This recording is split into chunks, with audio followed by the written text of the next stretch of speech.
Good evening. Today was March 18th, 2018.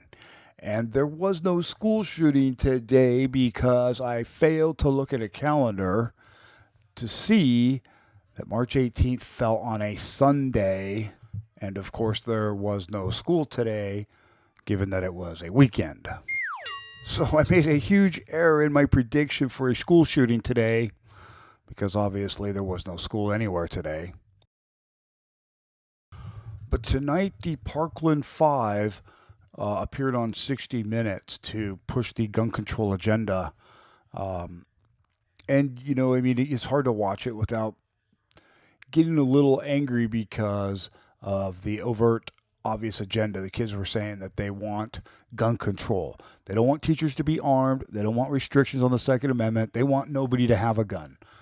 She says that, why have to wear a bulletproof vest when we could just get rid of guns in the first place? But is there anything that can prepare you for a mass shooting in your school? It's not a question of can we be prepared for mass shootings. It's can we prevent mass shootings? And the answer is yes. We can take away the threat of the guns themselves. See, that's exactly what this is about. This isn't about school safety. This isn't about public safety. This is about disarmament. It's about eliminating guns, everyone's right to own guns. It's not just schools. It's churches. Fake. It's malls. It's streets. It's porches. It's concerts, like the one in Las Vegas. It's nightclubs. It's everywhere. And that's the common thread here, one of the common threads here. Like, Parkland was voted the safest city in Florida last year. She had to think for a moment about what state Parkland is in. Could it be that this student is actually an employee of Crisis Cast? And they're saying, oh, it could never have happened there. Well, it did, because gun violence isn't picky. It happens where it happens because it's a gun. I'm highly cognizant of the fact that it's not just schools. And we can't allow this to become a school safety issue because it's not a school safety issue. It's a people safety issue. It's a public safety issue. May their debate lead to The Florida House wouldn't even consider a ban on semi-automatic weapons. 36 yeas, 71 nays, Mr. Speaker. What did that teach you? For me, when the Florida House didn't even consider talking about a ban on assault weapons, it didn't teach me much. It just only proved what I already knew, and that's that these politicians are corrupt. They're politicians that don't want to put children's lives ahead of their political agenda. No, you see, this is about politicians safeguarding the Second Amendment. It's about politicians putting the constitutional amendment, the Constitution and the Bill of Rights above anybody's lives. This is why we send people off to pointless wars to get killed. We send people off to protect the Constitution. How many people have died for the Constitution? It's unthinkable the number of people who have gone off to fight and have died in order to defend the Constitution of the United States. We expected it. I mean, I for one did, because change comes over a long period of time, just like every other change in the country has. And a lot of lawmakers are not willing to accept change, and that's why we're going to vote in people that will. What kind of change?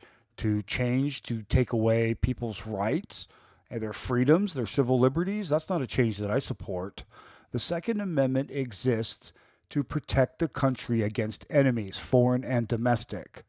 That's why it exists. And the Founding Fathers knew that the people needed to protect themselves against a tyrannical government if it had gone bad, which it appears it has. Look, when you realize how fake it all is, the football, the basketball, the Lady Gaga, the Justin Bieber, who gives you these carbon tax messages. They tell your kids they got to love Justin Bieber, and then Bieber says, hand in your guns, pass the Cybersecurity Act, and the police state's good, and then your children are turned into mindless vassals who now they look up to some twit instead of looking up to Thomas Jefferson or looking up to Nikola Tesla or looking up to Magellan. I mean, kids, Magellan's a lot cooler than Justin Bieber. He circumnavigated with one ship the entire planet. He was killed by wild natives before they got back to Portugal, and when they got back, there was only like 11 people alive of the 200 and something crew, and the entire ship was rotting down to the waterline. That's destiny. That's will. That's striving. That's being a trailblazer and explorer. Going into space, mathematics, quantum mechanics, the secrets of the universe. It's all there. Life is fiery with its beauty. It's incredible detail. Tuning into it. They want to shatter your mind talking about Justin Bieber.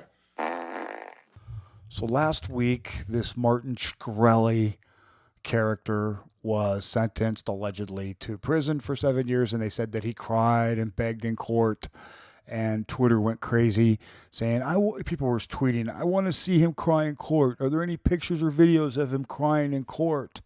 Because Twitter really loves to form a good mob. But this is a completely manufactured news story. This Martin Shkreli character doesn't really exist. The reason that there is no pictures or photographs or videos of him crying in court is because he was never in court. In fact, there doesn't exist a single photograph or video of him in any courtroom in America at any time. Now, Martin Shkreli, I believe, was a character created by People magazine. His name is an anagram for Kristen Harmel.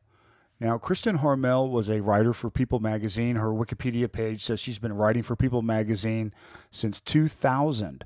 And in fact, People magazine did a full photo spread with Martin Shkreli in classic Masonic symbolism. But I don't think that this guy actually exists. I think this is a completely fabricated story. The only thing that we saw that would indicate he was in court were cartoon images. Cartoon images of him at trial, cartoon images of him crying. But that's it. This guy, I believe, is a 100% fabricated news story, but it's a really good example of how effective the media is and how brainwashed people are. It's hard to look at the Twitter stream about Martin Shkreli and not see how completely sheep-like people are. They run around in herds and they love to form mobs and they believe everything they hear, even without any kind of evidence at all. If it comes out of the mouth of mainstream media, they believe it. So no school shooting today because it's Sunday, but Governor Scott last week did sign that law raising the age to purchase a rifle in Florida. And you see to just the right of Governor Scott is the Goodfellas guy who claims his daughter died. That, he said that, I got to go visit my daughter. I got to visit my daughter at that, that big place there where they keep all the dead stiffs. Until next time, have a great week.